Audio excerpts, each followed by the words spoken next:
Hello, BookTube. I've got a bit of Sunday mail for you, a couple of things that were opened off camera I thought you might be interested in, and a couple of periodicals.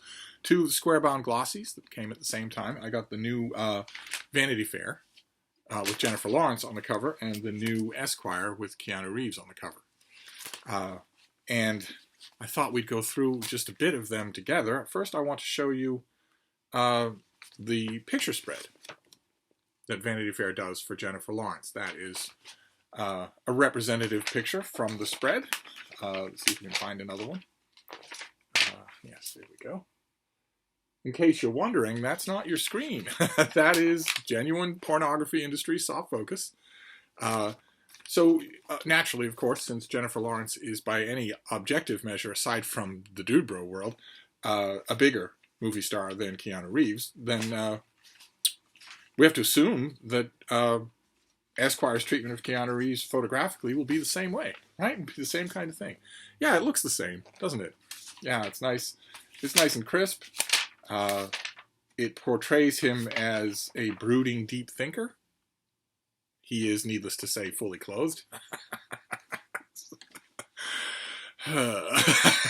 But the magazines were interesting on their own as well. In Esquire, there's an article by Gary Steingart, who has a reputation, largely self-promulgated, as a bit of a hack. And as is almost always the case when a reputation like that applies, I find him to be a very entertaining writer. And here he does a piece on how to get along with your parents if they're older and they've been radicalized by the Fox channel. The Fox channel, 24 hours a day, puts out virulent, easily disproven misinformation. And it's so powerful that it has split families endlessly. Their newsroom, their email, their inbox is flooded every day with letters from people a lot like the Gary Steingart that he portrays himself to be in this article, begging with Fox News to stop. Literally begging them to stop. You have cost me my grandparents. You have cost me my parents. You've brainwashed them. I don't recognize them anymore. The mail that Fox gets every single day has items in it like that. How they've calloused themselves to just ignore that instead of taking account of what they say, I don't know. Steingart's article is fairly interesting. Naturally, I searched. I mean, Gary Steingart is a writer and has a new book out, Our Country Friends. But I searched for this issue for anything remotely literary, and I didn't really find much. There's a very good article. I want to make sure I give credit where credit is due. Jesse Ellison writes a very good article on an isolated outpost of Maine lobster people who are lobstermen who are, rapidly running out of a job.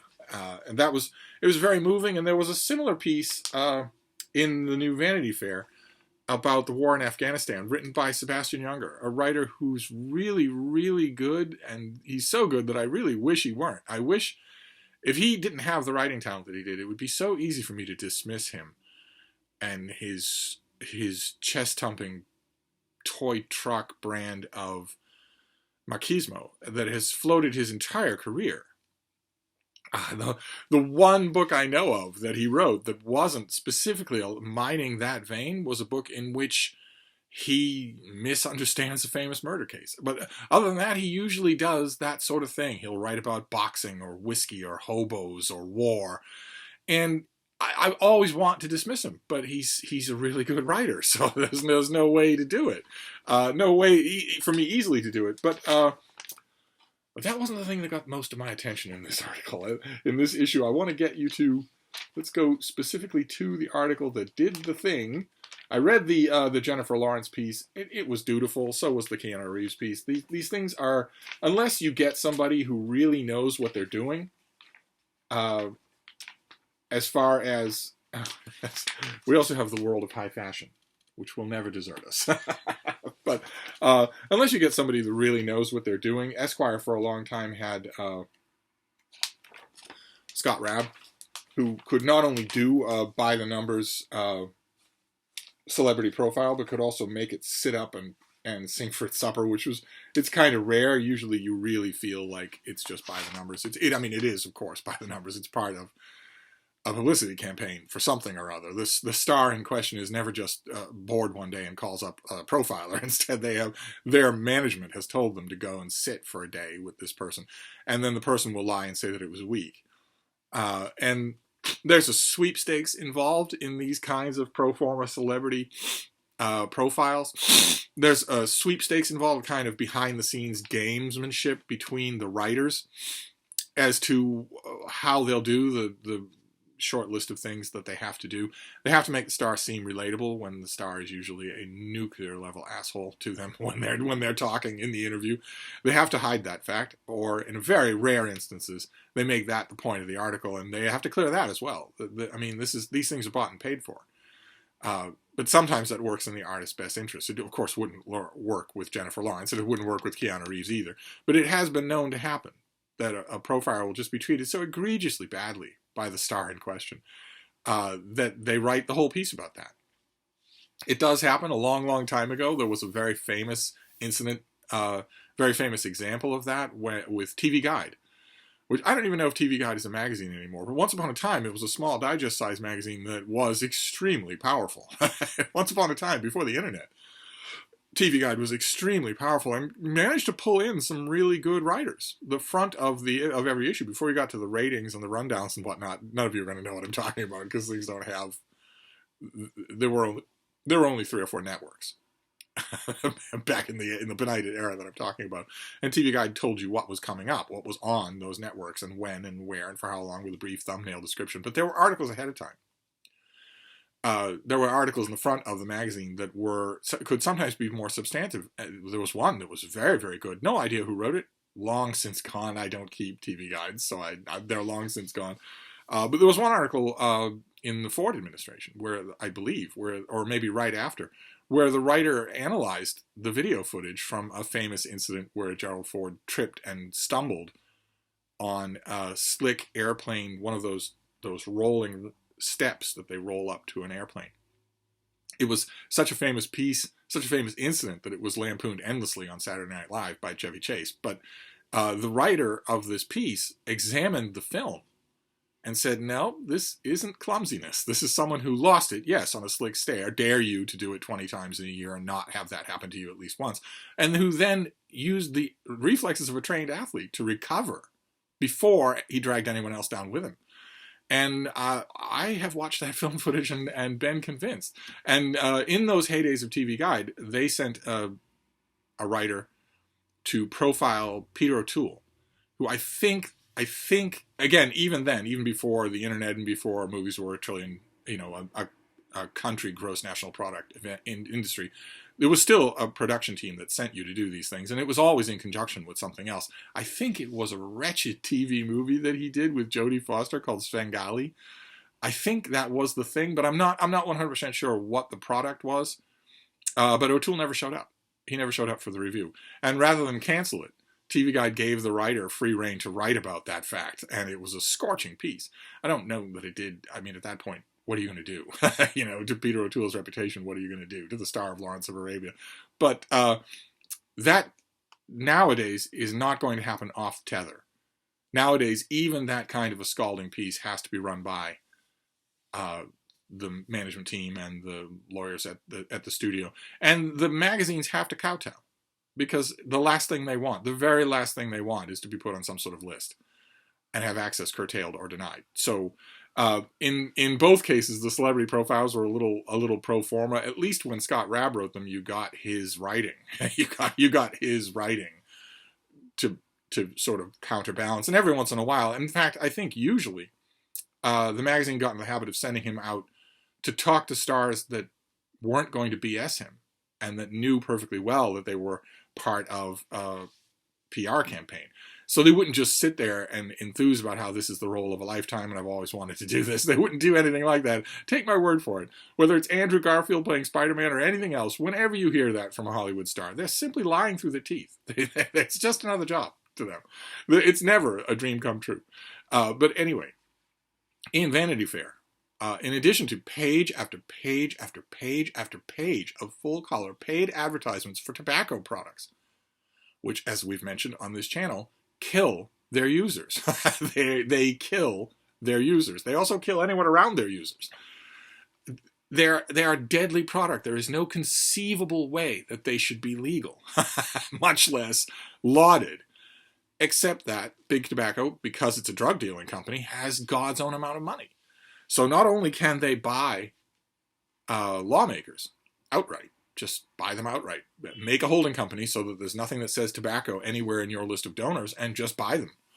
Not only can they do that, they can also buy the advertising that they're still allowed to have. Of course, they wouldn't be curtailed in that way. They would, if they ever brought litigation again to Congress to just have outright commercials, they'd win easily. It was a totally different era when they were banned from commercials on airwaves. That would not hold up now. Absolutely not. But they get around it in a way that's much more effective, which is that they buy their way into movies. Where they can not only give you an advertisement, but shape the whole atmosphere of the thing. The famous example that I always point out is one of the highest grossing movies of all time, Titanic, in which not only does the hero smoke throughout the movie, but the heroine, who wants to break out of the conventions that are restricting her, imposed on her by her mother and society, shows that rebellious spirit, shows that deep thinking for herself by smoking. If you think that's a coincidence, you're dead wrong. Big Tobacco poured hundreds of millions of dollars into the production of that movie, and especially the advertising for that movie. It was not a coincidence at all. It was just black bag money. And Hollywood does that all the time. They get to stars, they get to productions, they get to directors, sometimes with lots of fights that have to happen. Chris Pratt has fought numerous times with Disney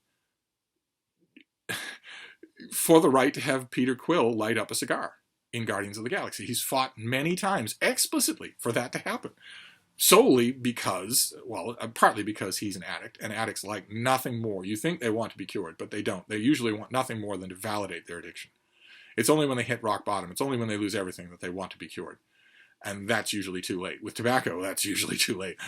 But the first thing they want is validation. They want their addiction validated.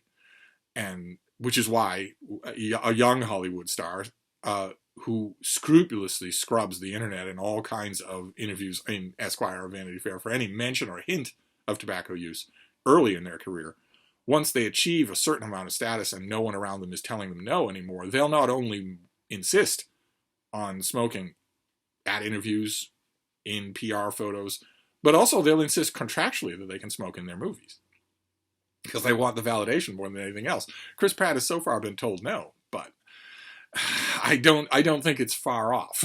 But in addition to all of those ads in this magazine for a product that is lethal, and for a demographic, this magazine is being pitched to biddable 20-something men who are masters of the universe on Wall Street and have a huge amount of money at their disposal and want nothing more. They are as insecure as 11-year-old girls.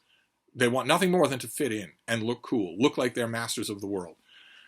This has been, smoking has been billed and marketed as that kind of an appurtenance for virtually the whole of its existence. So Big Tobacco has that down pat, and they own Vanity Fair's publishing budget, lock, stock, and barrel.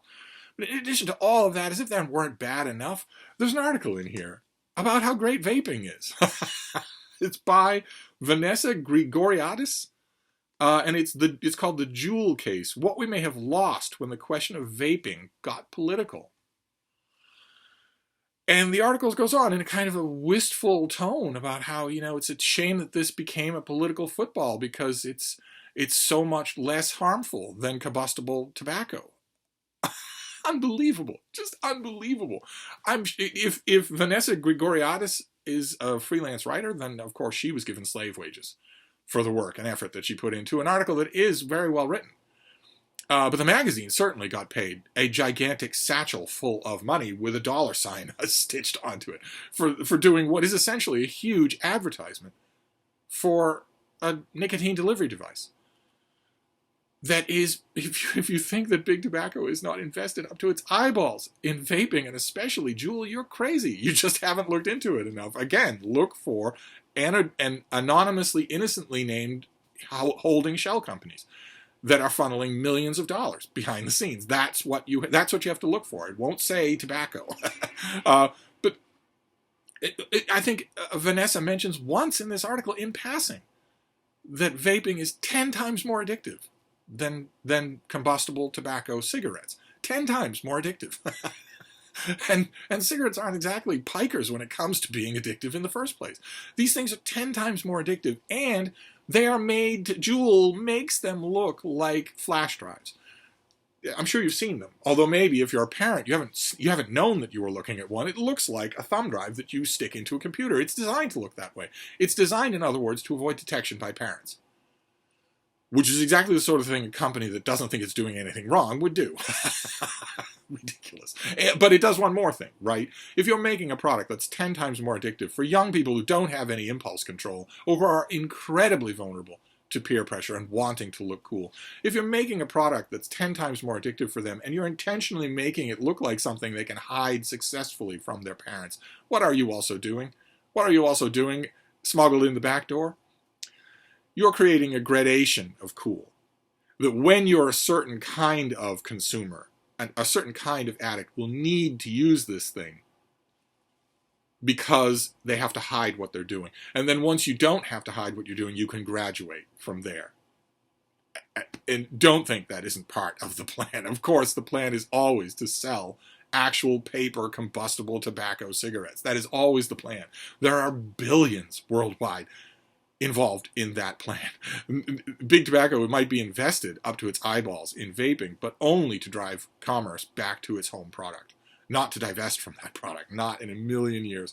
That product has too many Hollywood gestures associated with it, too much legend, too much lore. It's impossible to picture bought and paid for Hollywood stars who were bought and paid for by Big Tobacco, like, for instance, Humphrey Bogart. It's impossible to imagine him with charging his Juul. That is not possible to imagine. And it isn't meant to be possible to imagine. This is only meant as a gateway addiction, a gateway form of this addiction. And boy, oh boy, will you be addicted. And they did an article, a whole article, that basically says, boy, I wish the politicians had left this alone so we could be free to do this. Ridiculous. But anyway, that's your anti-tobacco tirade for today. Those were the magazines that I wanted to show you. Good stuff in all of them. The square-bound glossies, I am accustomed now to just, you're flipping through it and you encounter an ad for a $27,000 wristwatch. $27,000 for a wristwatch. The merest single drop of rain on which will destroy it. I'm accustomed to that. I'm accustomed to flipping pages and seeing a very, very miserable looking androgynous heroin addict modeling a piece of clothing that not even a clown in a circus would wear. I'm accustomed to that. And I'm also accustomed to barking my shin as I'm paging through these magazines on the last remaining paid full color tobacco ads, with gigantic warning boxes on them saying, this product will give you cancer. Still take the money. I've said many times, I've been saying it, I wrote it for 20 years before I said it on YouTube, that Vanity Fair, Esquire, GQ, they could easily find subscribers, find advertisers who would pay this much money to be in their magazines that don't produce a product that kills its users. It's a brand. They want this to be there. And that makes them culpable, in my mind. But anyway, there were also good things in there, even Sebastian Younger. But there are also a couple of books. We'll do a couple of books, and then we'll be done.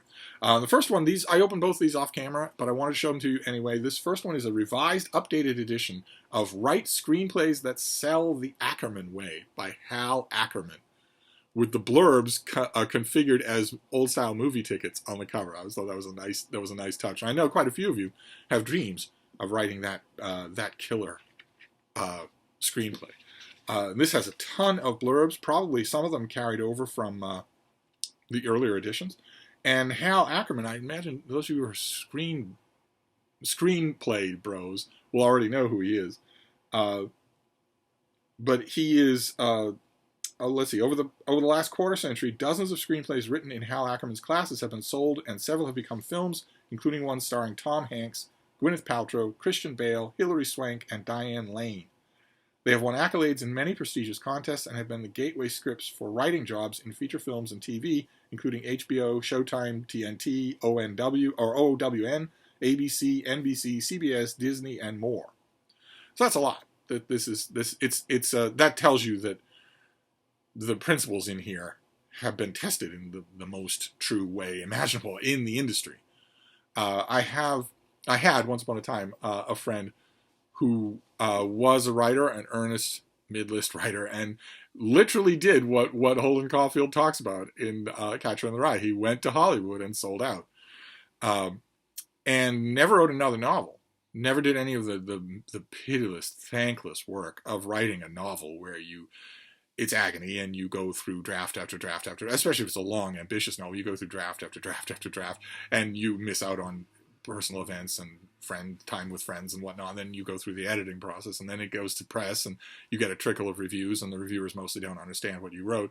And you constantly try to tell yourself, well, I'm writing for the future, I'm writing for posterity, but it's thankless and grinding. Only 1 in a million makes any kind of life-changing money at it. You doing that, then all of a sudden, somehow or other, through a concatenation of events, usually at a literary dinner, you meet someone who's willing to give you a go at doctoring a script. It's usually not writing a script. It's usually that they have a script and they want you to punch it up a little. They like your credentials. They read, maybe a daughter of theirs read your last book, and they want you to do that. Now, in, I would say, 8 out of 10 cases, maybe even more than that, the script you will doctor will never get filmed. But you will be paid an enormous amount of money for that work. And this friend of mine made a career out of it. Just eventually, he made a career out of it in the windswept upper Midwest, and then he just moved to Hollywood. The whole 9 yards. And I always used to tell him, well, this is great, this is fantastic, but imagine the shelf of novels that you could have. And he said, yeah, well, novels don't heat that pool. And I would say, yeah, but the great-grandchildren of the people alive today are never going to notice that pool. They're not going to know that it existed. It was a losing battle. But I wonder if we have a description of this book. I have a note here from the publicist, but I don't think I have a description. No, I don't. I don't have a description. This is all just it's all just blurbs from studio executives and whatnot who know this guy or have taken some of his work. So how am I going to tell you about this thing? We don't have any kind of a description. What about if we try the beginning of chapter 1, chapter 1 is Can Writing Be Taught? Which is the place to start if you're writing a guide to writing, right? There is an opinion widely held among intelligent people that a nascent artist has either talent or does not, and that in the presence of talent, teaching is either irrelevant or harmful, and that in its absence, teaching is wasted. It is the cult of the natural. After all, did Mozart go to Juilliard? Did Carnegie need an MBA to run a steel empire? Edison had only 3 months of formal schooling. Shakespeare attended no writing seminars. The American author Flannery O'Connor, when asked whether universities stifled creative writers, replied, not enough. It is unarguably true that naturally I want to stick up for John Adams here, inarguably, that every field of human endeavor is graced with certain individuals who are gifted with such an abundance of natural talent that, for them, teaching is as necessary as a second appendix. And on the other end of the spectrum, there are people with so little aptitude who are so limited in imagination, so undisciplined and lacking in stamina, that the best teaching in the world will have no effect on them. While it is true that talent cannot be taught, people with talent can be taught. Oh, all right. Well, I already like this guy. You cannot teach an athlete to have a 48-inch vertical leap like Michael Jordan had in his prime. But, and notice, I'm going to heroically restrain myself from mentioning why Michael Jordan lost that ability. I'll give you a hint. It's the subject of a tirade earlier in this video. But the game of basketball can be taught, both its essential skills and the deeper levels of the game that separate the abundantly talented from those who achieve greatness. Let us not forget that Stravinsky had his Nadia Boulanger, as did Bernstein. Tennessee Williams came out of the Iowa Writers Workshop, the Iowa Writing Project, as did Flannery O'Connor, David Milch, and John Irving. Yes. And Jane Smiley. Despite the orange-tinged tweets emanating from the current occupant of the White House, okay, so that dates the book, it's a little bit old, the education is far from a terrible thing. During the 3 decades I have taught at UCLA, our screenwriting program has launched a tidal wave of successful and influential writers, a small sample of which include, okay, and then we have a bunch of names. David Koepp, Koepp, didn't he do a book, Cold Storage? Audrey Wells, Shane Black, Dustin Lance Black, Alexander Payne, and that Francis Ford Coppola fellow. Not to mention our newest generation of writers who are staffing and running the rooms of hugely successful television shows. Okay. Well, there you go. That's about as clear an evocation as I've ever heard of the place that instruction has in the writing world. So that is the first book. Write screenplays that sell the Ackerman way. Those of you who have the earlier edition will now know that there is a new edition. And those of you who are looking for maybe a screenplay book, maybe you have, there's a handful of that are hallowed. There are a handful of screenplay 101 type things that are hallowed. If you're looking for another one, you don't have this one. It sounds like this guy has a vast amount of experience to his credit. So, and then the other book will also be well known to a lot of people. The film bros, the screenplay bros, will probably know Hal Ackerman's name, and anybody on BookTube is going to know this person's name. This is Douglas Stewart's new book, Young Mungo. The fantastic cover design. I have to believe that this will not end up being the cover design for the American edition of this book. It's too good to be true. He could have two good ones in a row. This is, of course, the much lauded author of Shuggie Bain. And this is his new book. I thought, I don't have a pub sheet for this one either, but I thought we'd go through it, go over it just a bit. This has a ton of blurbs about Shuggie Bain. And probably, I mean, the book, the actual finished book will have a ton more of them because it got lauded everywhere, including by yours truly. If I remember, I'll leave a link to my review down below. It was an amazing book, an amazing debut. Deserved all the praise that it got. And in a situation like that, the critical world is going to be split right down the middle between people who are sharpening their knives to hate this thing and call the first one a fluke, or people who are putting away their knives in order to just gum this thing with praise. Either one of those is bad. The book should be examined on its own merits alone.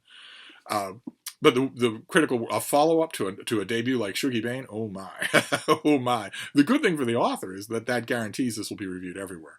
The bad news for the author is that I would guess that probably 70% of the people who review this will come in hot, as the saying goes, and that's not fair. But anyway, what's the book that we've got here? Douglas Stewart's first novel, Shuggie Bain, is one of the most successful literary debuts of the century so far.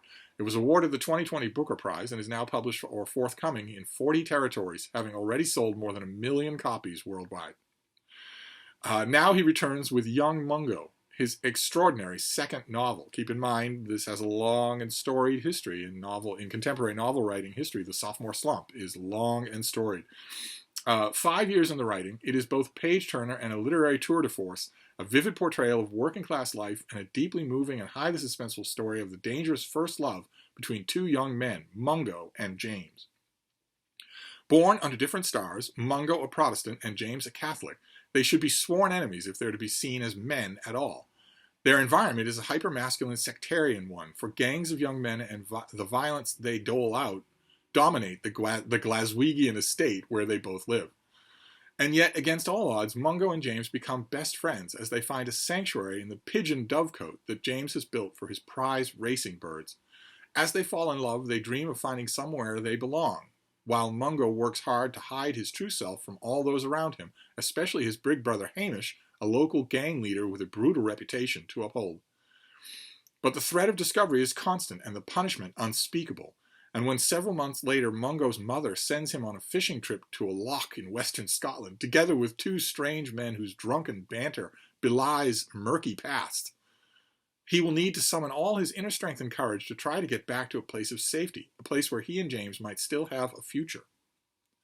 Imbuing the everyday world of its characters with rich lyricism and giving full voice to people rarely acknowledged in the literary world, this book is a gripping and revealing story about the bounds of masculinity, the push and pull of family, the violence faced by many queer people, and the dangers of loving someone too much. So, can we presume that this will share with its predecessor the time and place, not only Glasgow, but 1980s Glasgow? It wasn't made explicit in Shuggie Bain often, but I'm guessing that that's the case. Since Young James and Young Mungo might not have as many problems as are alluded to in that back cover copy if this were 2021 Glasgow.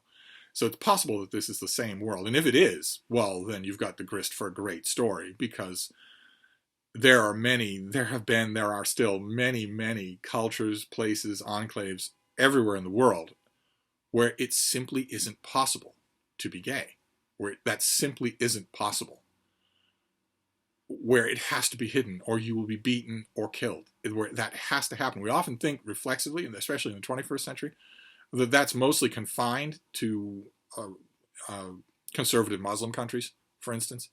But that's not the case. There are enclaves like that everywhere. And there used to be a lot more of them, a lot more of them. In Little Italy in New York in the 1970s, you simply could not be gay. Just wasn't possible. Not in Stay at Home. Not in Know Your Family. If you knew beyond a shadow of a doubt at age 18 or age 17 that you were attracted to men and not women, in Little Italy in New York, in Little Italy in Boston, wherever, in the Puerto Rican or the strongly Irish Catholic enclaves of either of those cities back in the 1970s or early 1980s, if you knew that, and you had the idea that you wanted to live that instead of hiding it, getting married, having kids, and hiding it, then you knew you had to leave. You knew your family would disown you. You had to go before you were killed. You had to go. You had to go somewhere else, usually to Manhattan, where you could live your own life, tentatively or openly. But those enclaves, to write a love story between two young men in one of those enclaves, that's something. That intrigues me. The setting intrigues me right away. It would tempt a lesser author to bathos. But I don't suspect that of this author anymore. There were all sorts of temptations in Shuggie Bain, and he didn't fall for any of them. So I'm guessing that this will probably be very impressive. I'm guessing that this will not be a sophomore slump of a novel. I don't believe that this has been the product of 5 years. Or if it has, I don't believe that those 5 years did not coincide with the time when he was writing and working on Shuggie Bain. This strikes me as a well-founded old story. I never really believe the genesis stories of second novels, but I could be wrong. Either way, this comes out in April. So a long way off, but wanted to put it on your radar because it came in the mail, and also because it's going to get universal notice. This coming spring, it's going to get universal notice. There's no way around that. Thanks to the sheer proportions of Shuggie Bain, it will get noticed everywhere. So I thought you should know about it. It comes out in April. We'll get a finished copy later on, and I'll talk about it again. But that is a weird and rambly Sunday mail video for you here. So some magazines and a couple of books. But this has gone on quite long enough for how little grist there was for the mill. So I'm going to wrap this up. But I'll be back. Thank you, BookTube.